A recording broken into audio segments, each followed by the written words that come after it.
Welcome to The Straight Stitch, a podcast about sewing and other fiber arts. This is episode 4, and my name is Janet Szabo. I will be your guide as we explore all things sewing. Most of my canning is done now, and we have snow on the mountains, and that signals the beginning of my sewing time. Again, I don't sew much during the summer. I have to wait until fall. I have to wait until all the gardening and canning is done. And now it's time to settle in and do all the sewing projects that I've had piling up for the last couple of months. Right now, I'm getting ready for our craft co-op market next weekend. It's a 2-day sale, and I'm tagging and pricing all of the inventory that I plan to sell at that sale. I'm also hoping to have an interview with one of the founding members of the co-op next week. She and I are going to have a conversation about how the co-op got started, what's involved. It's kind of interesting, and I thought that my listeners would like to hear about that too. In terms of sewing, what I've been doing this week is I got sidetracked playing with the binding attachment on my cover stitch machine. So I have a Janome 3000 cover stitch, and cover stitch machines are kind of a specialized machine. I bought that one because I do a lot of sewing with knits, and cover stitch machines are used to hem knits. So if you look at a t-shirt, you probably have one on. If you look at the hem, it looks like a twin needle on the outside, but on the reverse side, there's a looper that goes back and forth between the two needles. It's a looper similar to the kind that you would find on a serger, but the cover stitch doesn't have a knife and it doesn't do any cutting. One of the things that you can do with a cover stitch machine besides hem knits is you can also bind knits. So you see this a lot in children's wear. There will be a folded over layer of binding enclosing the raw edge on things like onesies or t-shirts. But it's not limited exclusively to children's clothing. You'll sometimes see bound edges on adult clothing as well, rather than, say, a ribbed neckband or a folded over neckband or some other treatment. I was looking over one of my patterns and it looked like it had a bound edge, so I decided that it would be a good time to get out the binding attachment and play around with it. I had some mixed results. It needs further experimentation, but I've also had some requests for a class on using the binding attachment, so once I feel comfortable being able to teach that, I will probably schedule a class on using the binding attachment on the cover stitch machine. Today, speaking of classes, I want to talk about classes. I want to talk about sewing classes mostly, but these principles can also apply to knitting classes. Some of what I'm going to talk about comes from my experience teaching knitting classes nationally at Stitches conferences or for the Knitting Guild of America, teaching for guilds, teaching for shops around the country. So I'm going to break this up into 2 sections. I want to talk about first what you, as the student, if you're taking a class, what you should expect the teacher to provide in your class. I've been on both sides of the desk, as it were, both as a student and as a teacher, and I have certain expectations as a student when I'm taking a class. So we'll start out by talking about those. Then I'm also going to talk about what the teacher can expect, because anytime I walk into a classroom, I have a certain set of expectations of my students and of the store, and we'll go over those as well. And I'm going to finish up by talking about things that you might want to think about if you want to become a teacher yourself, whether that's teaching sewing, whether that's teaching knitting, whether that's teaching any kind of handwork. We'll talk about what things you might want to consider before you start out as a teacher. So let's go ahead and get started. From the student side, what should the student expect if they sign up for a class? And this could be a class at your local quilt store. It could be a class at a national conference. It could be a class given by your guild. Basically, there are a set of expectations that you, the student, should have when you walk into the classroom. So the first one is a clearly stated goal or focus for the class. Is the class a lecture? Is it a class to learn a technique? Is it a class to make a project with teacher guidance? You should know that. Ideally, that should be stated in the class description on the website or in the store where the information is posted. There should be a class description. The class description ideally should say something like, in this class, we're going to learn XYZ, and then lay out all the goals for that class and how those goals are going to be accomplished. That way, you won't be surprised if you show up expecting a lecture and everyone else has their machines with them, or vice versa, you show up with all of your machines and supplies and it turns out that it's just a lecture. So that should be the very first thing that you know about the class or are able to find out about the class. Similarly, you should be able to find out whether it's going to be a hands-on class or it's going to be a demo-only class. Sometimes classes are given where the teacher is demonstrating the technique rather than the students learning it by doing it themselves. So it's important to know if that's going to be the structure of the class. Are the number of students conducive to a good learning environment? And this is subjective.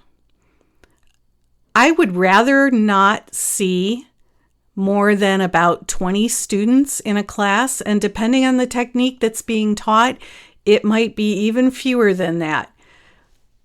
However, I understand that at conferences, they like to pack as many students into a classroom as possible. I have been to conferences where there have been 30 or 40 students in a classroom. And that's not a lecture, that is a technique class where all the students are learning the same technique. I've also seen it done where students are brought into a classroom to use a machine that they've never touched before. That adds a whole nother layer of complexity to teaching the class. And if you're a student and you're not sure if this is going to be a good learning environment for you, absolutely ask how many students are going to be in this class. If there are going to be 40 students in this class all learning how to make a rolled hem edge on a serger on a machine that no one has ever used before, the teacher is going to be stretched thin with making sure that everyone learns the technique or troubleshooting all sorts of problems. A lot of times classes that have that many students will have aides for the teacher, and that's helpful, but 30 or 40 students in a class is a lot. So that may not be a good learning environment for you. Also, the larger the number of students, the more distractions, the louder the noise level can get. There's all sorts of associated problems with large classes.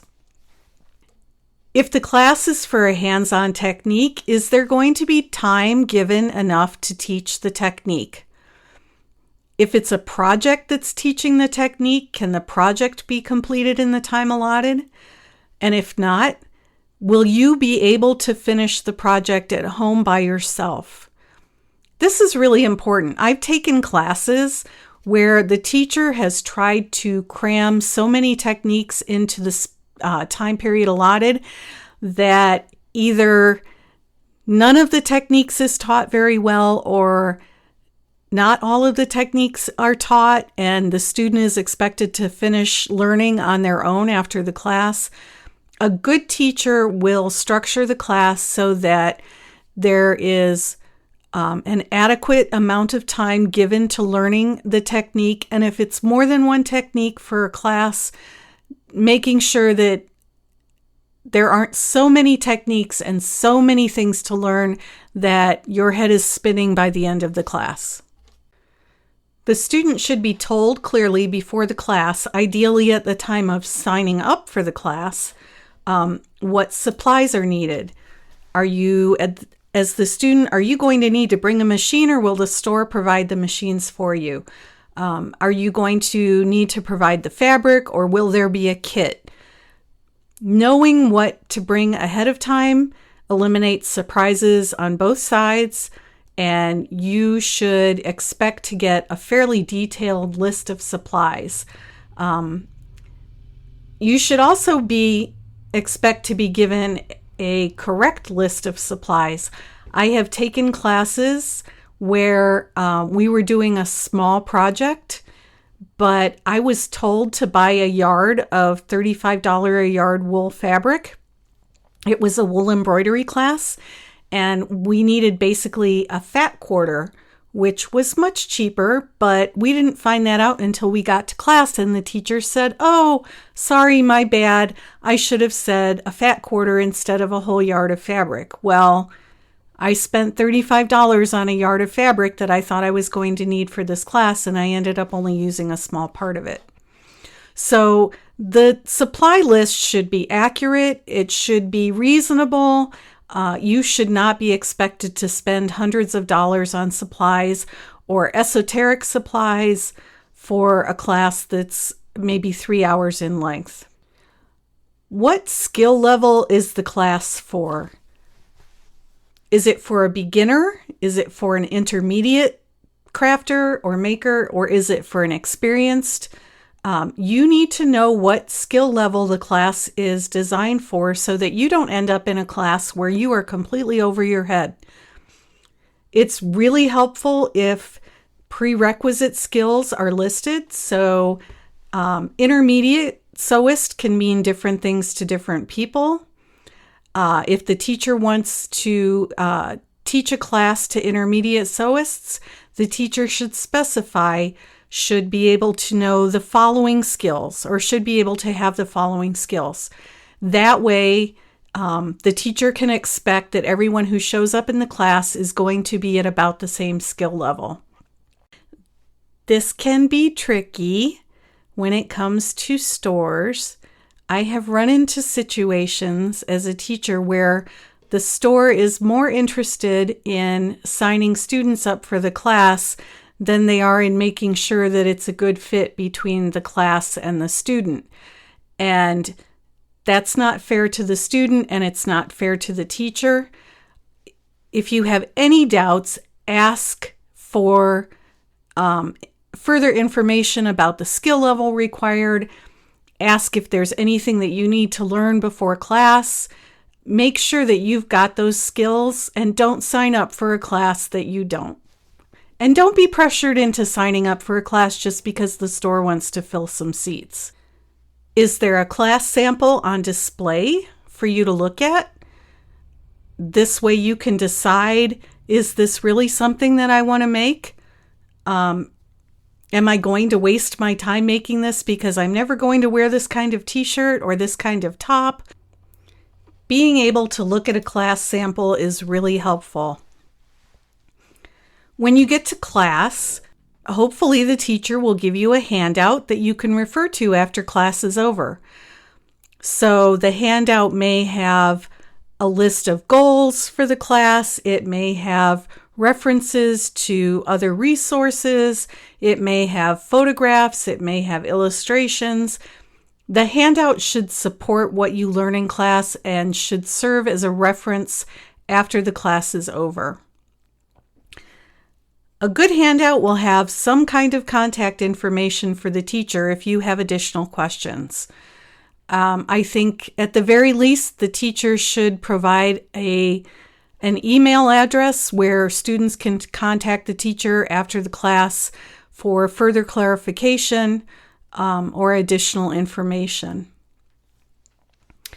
Also, when you get to class, hopefully your teacher will be organized and not scurrying around at the last minute trying to get everything set up. There's nothing more annoying for me than sitting there and waiting 10 minutes into the beginning of the class while the teacher gets the tech stuff set up. The teacher really should arrive in a sufficient amount of time beforehand to make sure that the PowerPoint is working, or any kind of machine that's going to be used for demonstrations, to make sure that that's working.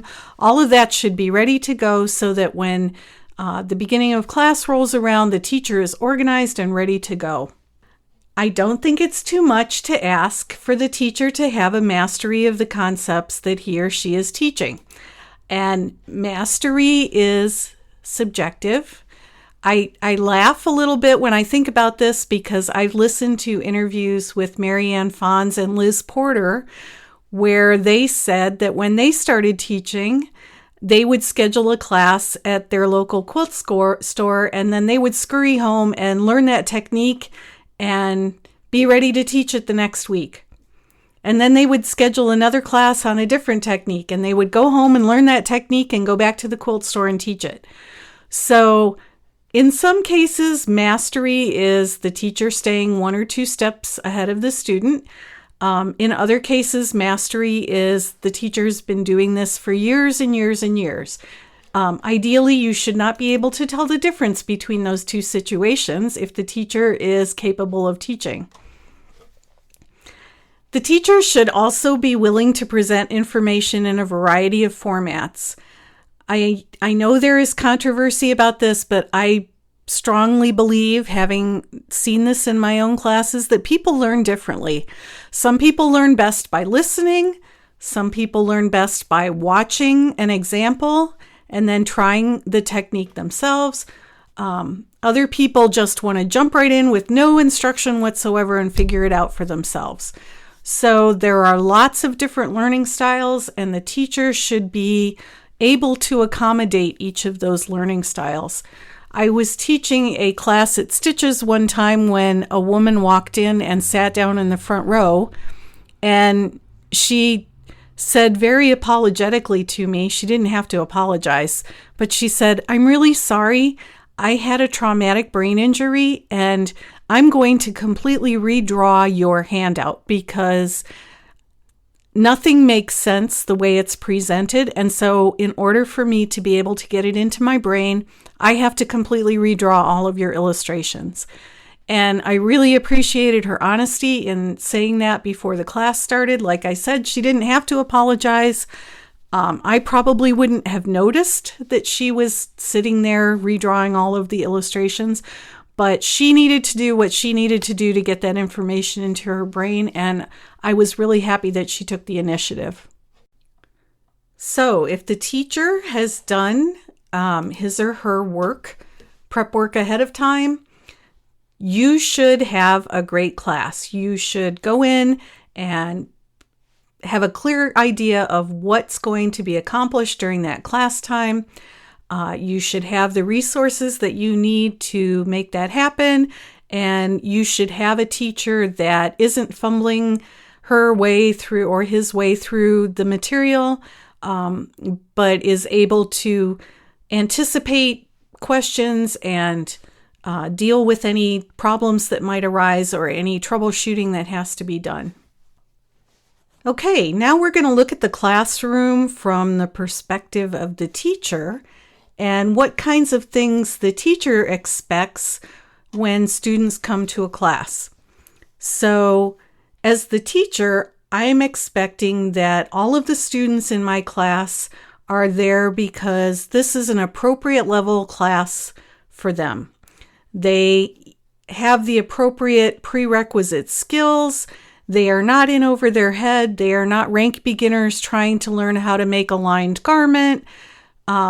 They are not people who just decided to take up sewing and went and signed up for the first class that they could find. So I want students to be honest with themselves about the skills that they have and what skills they are bringing to each class. Hopefully it goes without saying, but I'm going to say it anyway, that a student should come to class with the needed supplies.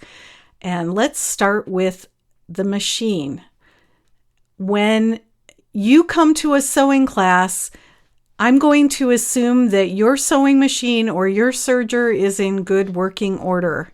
And that means that you have actually sewn on it recently. That does not mean that you just pulled the serger out of the hall closet where it's been for the last 20 years and you decided to bring it to class and just see what happens. Or you bring a sewing machine that, same thing, you maybe haven't used in a while and it probably needs to be serviced. All of that should be done before the class even starts. And you may have to arrange to have it done a couple of weeks ahead of time. I have had people show up at serger classes and say to me, "Oh yeah, I got this from my cousin. I'm not sure it works or not." If it's a Serger 101 class that I teach, which is basically you can bring anything and we'll see if we can get it running, that's one thing. But if I'm teaching an advanced serger class and you show up with a machine that you haven't used, we may have problems because there will be two of us who are unfamiliar with that machine probably. Also, another thing that you might want to consider is always bring your manual with you. This is a prerequisite when I teach my Serger 101 class. If you're going to bring a serger to my class, you have to have the manual. I would prefer that you bring the manual in hard copy, but if you have it on your phone, that's fine, or you have it on a tablet, that's fine too, as long as we have access to it. Come to class with the supplies that were listed on the supply list. This also includes the pattern. I have had people show up at my classes and say, "I don't have a copy of the pattern. I don't have a printer." Okay, I understand not everyone has a printer, but if you don't have a copy of the pattern, how are you going to make the project? And that's something that really ought to be addressed ahead of time with the teacher. Accommodations can be made, but those accommodations do not include you copying a pattern from somebody else so that you can avoid having to purchase it. I was a knitting designer for many years. I do not condone copying of patterns. I do not condone sharing of patterns. If you show up to class and you don't have a pattern, you're either going to have to buy one or you're going to have to reschedule the class. I do bring my copy of the pattern to class because there are times when I need to refer to it or I need to use it for a demonstration purpose. But because I have the pattern with me does not mean that I am going to allow you to use it so that you don't have to buy one. Part of the cost of taking a class in some cases is purchasing the pattern. As the teacher, I often have all of the supplies for class that are needed. Again, that is not so that students don't have to provide them themselves unless I specifically say I will provide something. I may teach a class where I want everybody to have the same material and I'll say half a yard of this fabric will be provided for you as part of the cost of the class. But I am not in the habit of providing supplies for students if they don't bring them.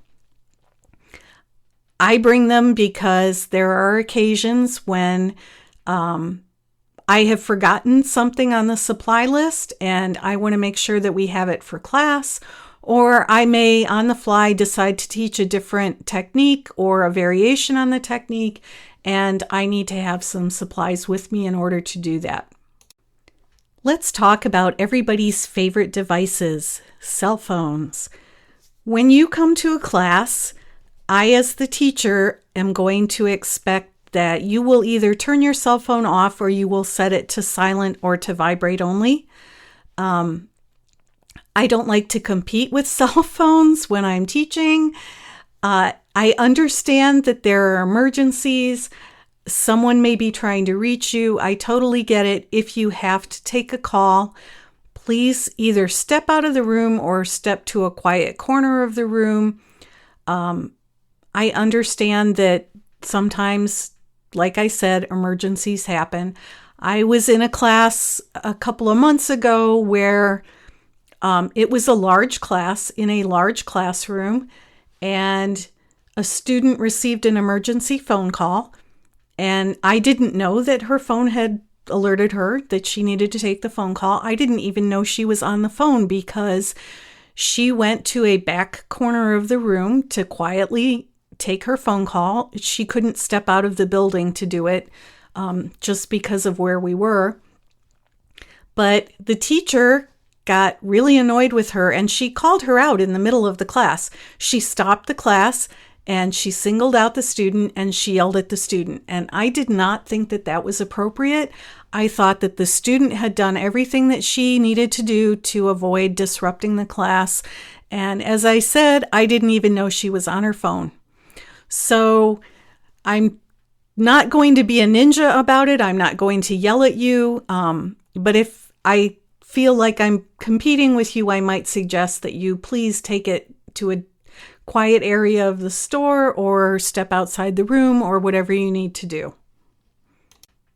Along those same lines, it's helpful not to chat or visit with your fellow students. A little bit of chit chat is okay, but it seems that when everyone starts visiting, the noise level just escalates. People will start speaking more loudly to be heard over the background noise, and it just gets louder and louder. It's also distracting to some students to have a lot of background noise happening.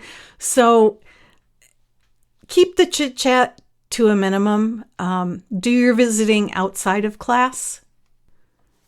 Now, there are times when the teacher does want you to speak up, and that's to ask questions.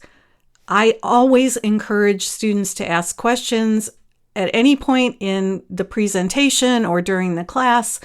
Please don't feel like you're going to look stupid.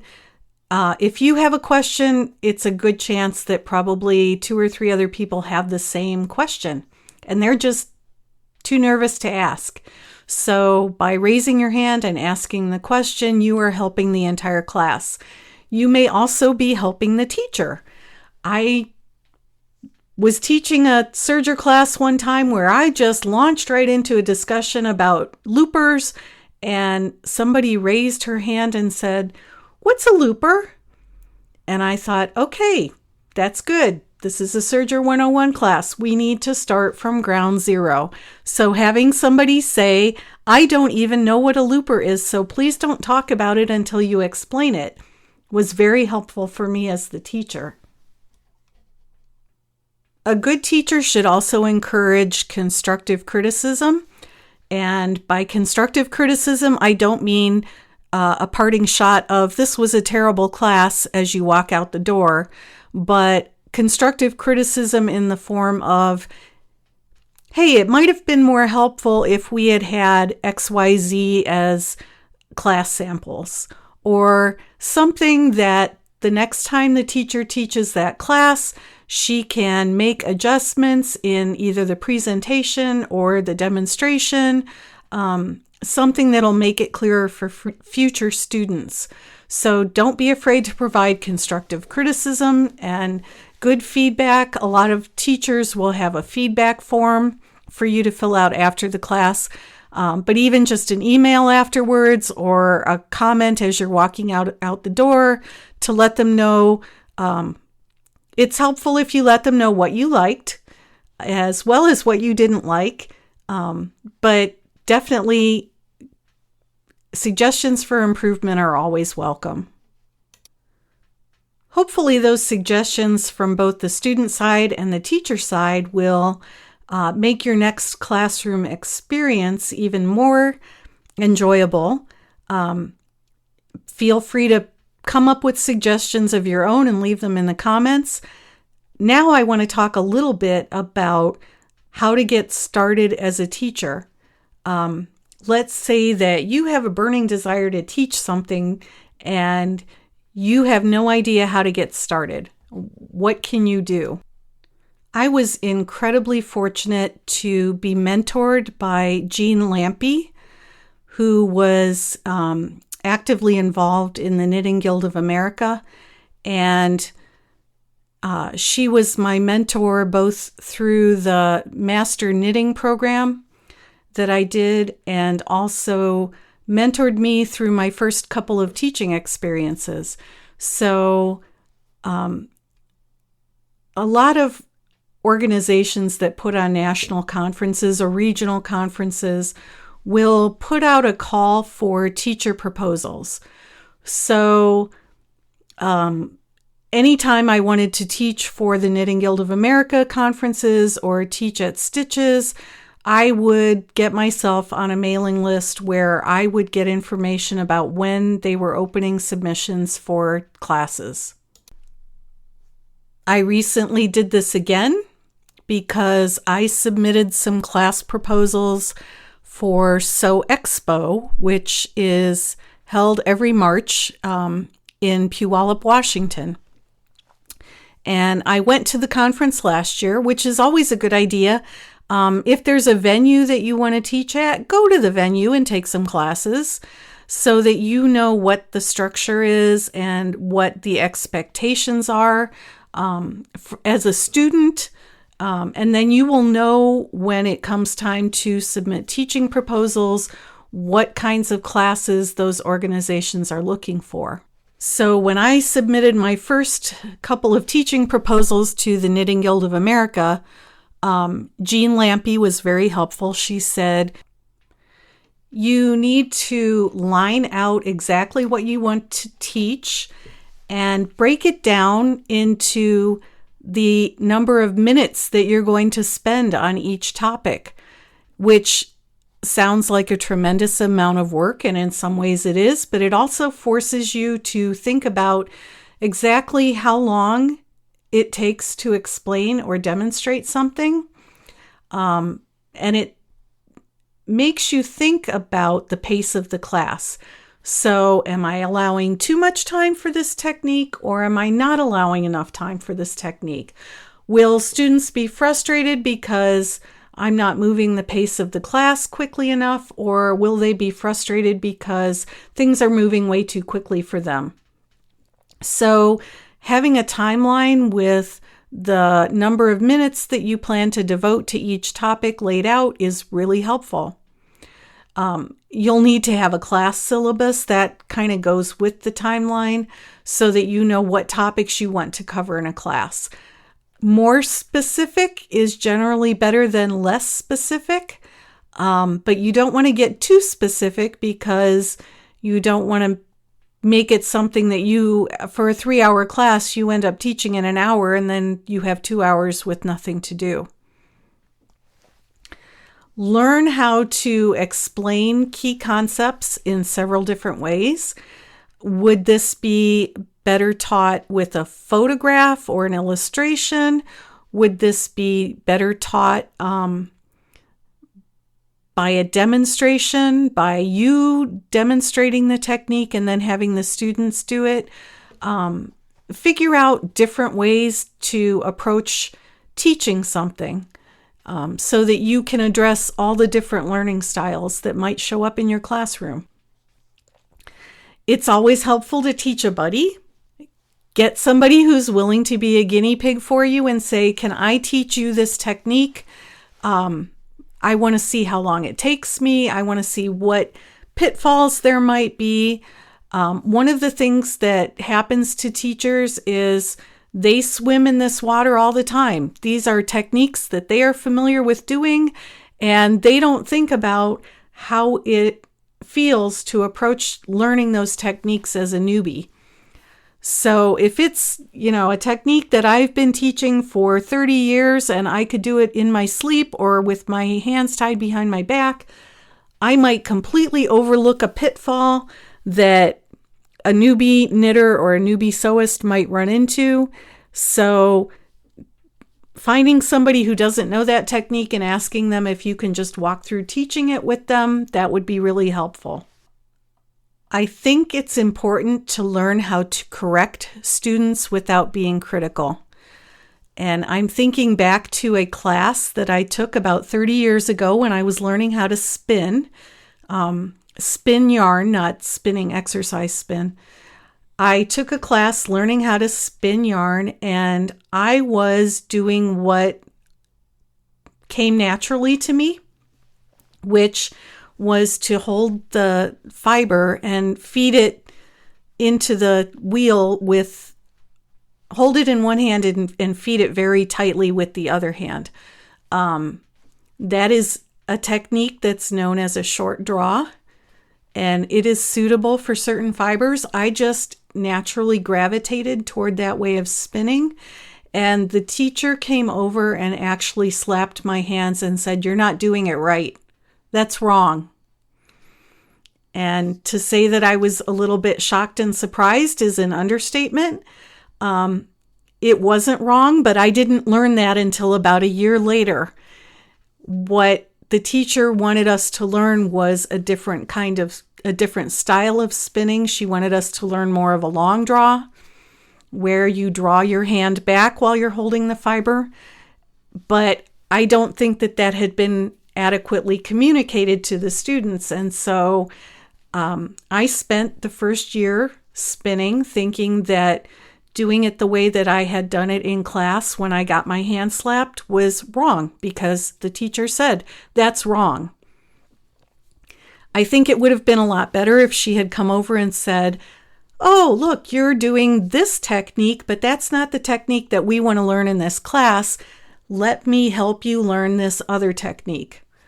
So learn to correct without being critical. And that may take the form of saying, "I see that you're struggling. Let's look at what you're doing and see if there's a better way to do it.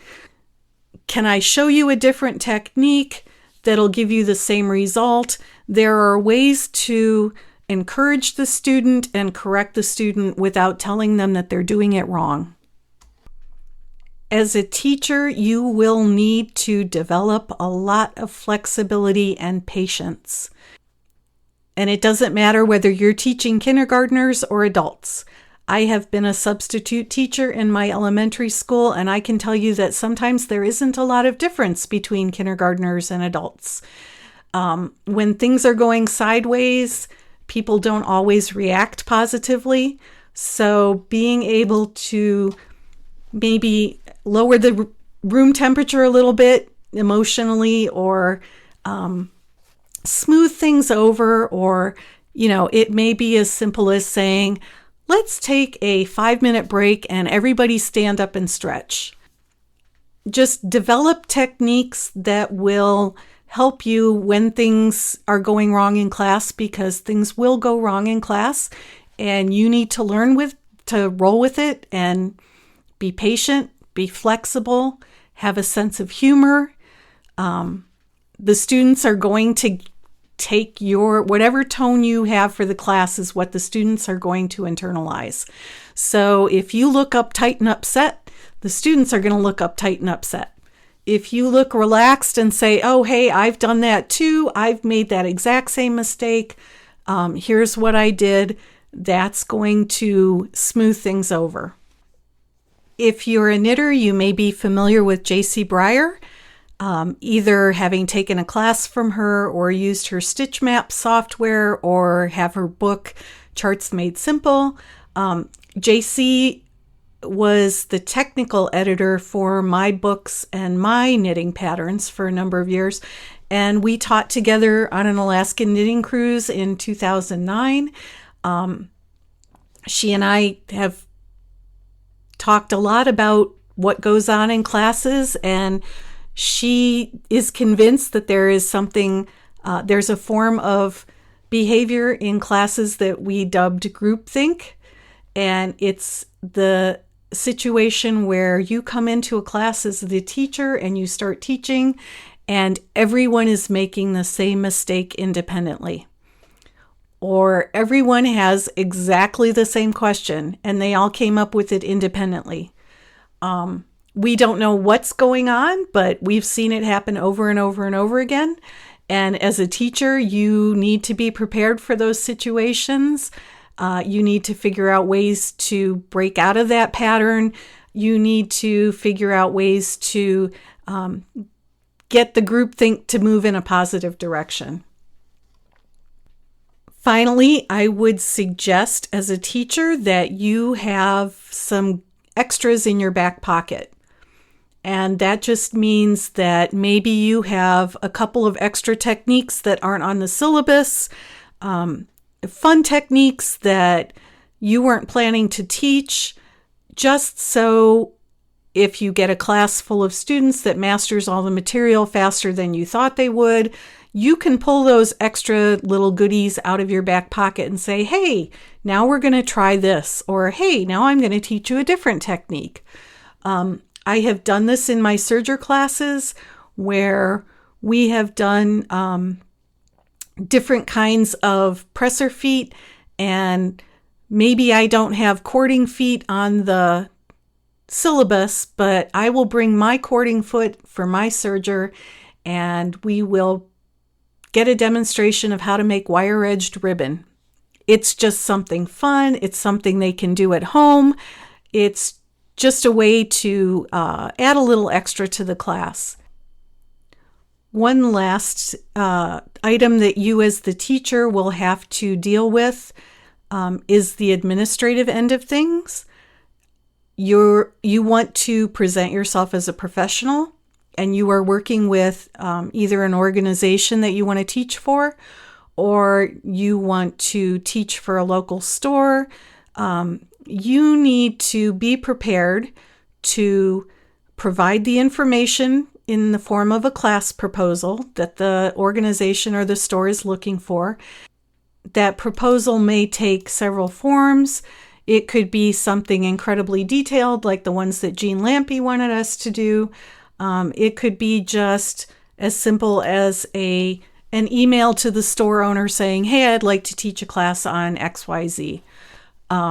Some of the stores that I teach at have a class coordinator rather than the owner, and I will deal with the class coordinator, and the class coordinator usually tells you what information they're looking for. You should be prepared to provide at a minimum, the class description written out, the supply list, possibly a photograph, possibly a headshot of yourself, possibly some class samples, probably some class samples. I don't know of very many stores that will list classes without having samples available for potential students to look at. You should also, from the business side, be prepared to provide the store or the organization with your tax information. So if you are operating as an independent contractor, you need to give them a W-9 with all of your information, how you would like to be paid. I prefer to have my checks made out to my business name rather than my personal name. You need to give all of that information to the store. You need to respond to inquiries in a timely manner. Don't constantly be changing your class schedule. If something is scheduled for a particular date, honor that date and don't change the date. A lot of times people who want to take classes will have to take time off ahead of time or arrange for time off ahead of time. And if you keep changing the dates of your classes, that's going to frustrate your students. If you are teaching for a store, try to recommend products that the store carries, encourage students to purchase their supplies at the store.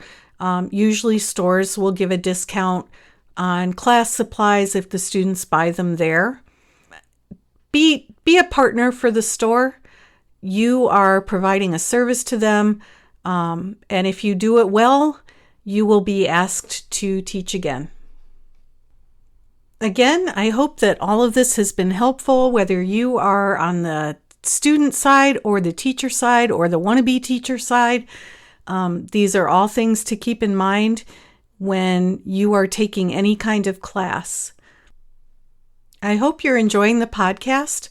Just a reminder that show notes are available on the website, and the website is janetzabo.com.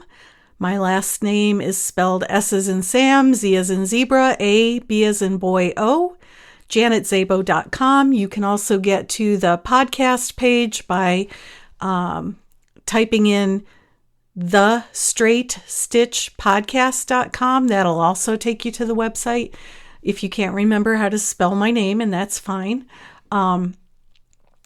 If it ever gets listed on iTunes, I will let you know so that you can go there and read or leave a review. I would appreciate it. In the meantime, feel free to spread the word and let your friends know about the podcast. And until our next episode, I hope you will go sew something.